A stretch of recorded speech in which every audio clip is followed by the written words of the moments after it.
मसला क्या है? देखिए, आप हज करने जा रहे हैं, आप उम्रा करने जा रहे हैं, आप इस्लाम का नाम लेकर वहाँ गलत काम करने जा रहे हैं ताकि आपको कोई पकड़े ना। खाओ माँ कसम। मैम नहीं, वो तो बात ठीक है, लेकिन कुछ हमारे लोग मजबूर हो कैसे काम करते हैं। अच्छा, हमको सिखा रिया है। आजकल पाकिस्तान में जितनी महंगाई होती जा रही है, तो अगर कोई चोर चोरी करता है ना अपनी आदत की वजह से, तो चोर की गर्दन उड़ा दें। अभी मजा आएगा ना भिड़ो। लेकिन अगर चोर कोई चोरी करता है ना मजबूरी की वजह से, लोगों को मजबूर किया जा रहा है।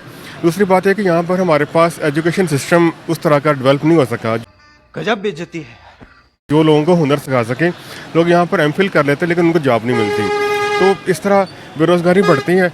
और ये सारे फैक्टर जो होते हैं इसकी तरफ कंट्रीब्यूट करते हैं कि लोग यहाँ पे ऐसे स्टेप उठाएं। चड्ढा समझाओ इसे, समझाओ। देखिए, पाकिस्तान के अंदर इकोनॉमिकल क्राइसिस तो बहुत ज्यादा, लेकिन इसका मतलब ये नहीं है कि आप चोरी चकारी करो। अब ये बड़ी अच्छी बात कही आप। अपनी कंट्री के अंदर भी कर रहे हो, बाहर जाकर भी आपका वही रवैया है। ये बताइएगा कि सऊदी अरेबिया इस वक्त इंडिया के अंदर इन्वेस्टमेंट के लिए राजी है, इंटरेस्टेड है। पाकिस्तान के अंदर वो किसी भी किस्म की इन्वेस्टमेंट के लिए, ना ही बिजनेस के लिए, बिल्कुल भी रजामंदी का इजहार नहीं कर रहे हैं। सब क्या देखना पड़ रहा है? अच्छा है मैं अंधा हूँ। क्या वजह लगती है आपको? हमारी क्या हैसियत है मुस्लिम कंट्रीज के अंदर ही? इंडिया वाले उनको टैक्स में एग्जम्पशन देते हैं, इसके अलावा उनको हर तरह सपोर्ट करते हैं, लेकिन हमारे पाकिस्तान में अभी तक बिजनेस फ्रेंडली एनवायरनमेंट क्रिएट नहीं हो सका। अब मैंने को चने नहीं पिछवाड़ा मांगे जायफल, तनख्वाह 550, कंधे पे टांगे राइफल। देखते हैं कि हमारा बिजनेस जो हमारा रैंकिंग में नंबर है ना बिजनेस फ्रेंडली में, हम बहुत नीचे हैं। हम लोग अपने फॉरेन इन्वेस्टर्स को सपोर्ट नहीं करते। यहाँ पर टेररिज्म चल रही है, यहाँ पे पॉलिटिकल इंस्टेबिलिटी चल रही है, यहाँ पे दो पार्टीज का आपस में झगड़ा चलता है। ऐसे में कोई भी इन्वेस्टर नहीं चाहता कि मैं इस मुल्क में इन्वेस्टमेंट कर सकूँ। पर अगर सऊदी अरेबिया को इंडिया में इंटरेस्ट वो मिलते हैं अपने नेशनल इंटरेस्ट को स्क्वायर करने के लिए, तो लाजमी उधर जाएंगे, यहाँ पे नहीं आएंगे। अच्छा, बिल्कुल, आपने बिल्कुल ठीक बोला। मुझे ये बताएगा, सऊदी अरेबिया पाकिस्तानियों को देखना नहीं चाह रहा है। पाकिस्तानियों को वैसे ही वो कह रहे हैं हमारी कंट्री के अंदर ना आओ, बैन करने लगे हैं। क्या बोलते हैं आप कि हम लोग हमेशा बोलते हैं कि हमने गज़वा हिंद लड़ना है इंडिया के साथ और वहाँ अपना झंडा लहराना है। आपको लगता है कोई मुस्लिम कंट्री आपको सपोर्ट करेगी गज़वा हिंद के अंदर? मैंने को चने नहीं पिछवाड़ा मांगे जायफल। मैडम देखें, गज़वा हिंद अहादीस नबी में उसका जिक्र मौजूद है, लेकिन उसमें हिंद का लफ्ज़ ये नहीं कि वो सिर्फ पाकिस्तान की फौज होगी या पाकिस्तान के लोग होंगे। हिंद में ये सारा हमारा खुरासान का इलाका आ जाता है, उसमें यहाँ से एक मुश्तरका फौज आएगी। इसमें पाकिस्तान का जिक्र नहीं है। इसमें सुबह भांग की गोली खाई है क्या? इसमें पूरे एरिया का, पूरे कंटिनेंट का जिक्र है, खुरासान, ईरान और तुर्की से लेके। लेकिन अभी तक तुर्की ने नहीं कहा कि हमने इंडिया के साथ गज़वा हिंद लड़नी है। यही नहीं, अभी और सुनिए, ईरान ने भी नहीं बोला कि हम लोगों ने गज़वा हिंद लड़नी है इंडिया के साथ। वो तो अपने ताल्लुकात बेहतर कर रहे हैं, वो तो अपने इमेज को अच्छा कर रहे हैं, वो तो अपनी कंट्री को आगे बढ़ाने के लिए कोशिशें कर रहे हैं। मुझे क्या कहना चाहती हो सीधे बताएं। हम लोग हमेशा, अब यहाँ पर कोई जलसा जुलूस भी होता है तो गज़वा हिंद को ही मद्देनजर रखा जाता है। मेरा ये सवाल था कि जो मौजूदा सूरत हाल है, आपको इस चांस में कोई सपोर्ट मिलेगी या फिर आप अकेले ही जाएंगे? देखें, अकेले वाली बात ये कि बाप को भेज, तेरे बस की बात नहीं। सिर्फ पाकिस्तान ने गज़वा हिंद नहीं लड़ना, पहली बात तो ये है। जब आठवां अजूबा देख रहा हूँ भाई। उस वक्त कंडीशन इस तरह की लाए करेंगी कि इंडिया वाले या कोई भी मुल्क ईरान के या तुर्की या किसी खुरासान के लोगों को तंग करेंगे, उनका जीना ख़त्म करेंगे, फिर लोग खुद मजबूर होकर उनसे गज़वा हिंद लड़ने जाएंगे। अब धीरज रखो मुन्ना। ऐसा होगा। लेकिन इस वक्त अगर हम बात करें तो इस वक्त हमें इतनी ज़्यादा सपोर्ट नहीं मिलेगी। अगर हम पाकिस्तान की बात कीजिए, इसके लिए हमें हरामी हो बेटा।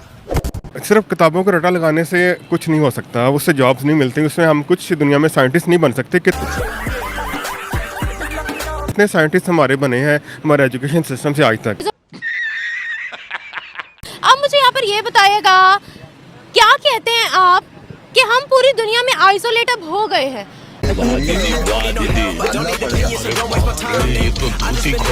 जैसे सऊदिया हमें निकाल रहा है, यूएई हमें निकाल रहा है, आने वाले अरसे में आप क्या देखते हैं कि हम IMF के लास्ट प्रोग्राम के लिए रो रहे हैं कि हमें लास्ट प्रोग्राम मिल जाए। रहा नहीं जाता, तड़प ही ऐसी है ना। हमारी गल्फ कंट्री से, मुस्लिम कंट्री से नहीं बनती है, नेबरिंग कंट्री से नहीं बनती है। क्या कहेंगे, आने वाले हालात पाकिस्तान के लिए कितने टफ होने वाले हैं? देखिए मैडम, हमें एक अच्छी लीडरशिप चाहिए। अब मुझे समझ नहीं आ रहा। अभी उम्मीद है कि आर्मी और पाकिस्तान की जो नई गवर्नमेंट आई है वो आपस में एक ही पेज के ऊपर है, और इंशाल्लाह हमारे पास CPEC हमारा अपना है। अगर वो हमारा कंप्लीट हो जाता है, तो नहीं है हमारा सी पैक चाइना या चाइना है बीच में? मैडम देखें, सी पैक हमारे मुल्क से गुजर रहा है और सी पैक हमारे ग्वादर पोर्ट चाइना की नहीं, वो हमारी अपनी है।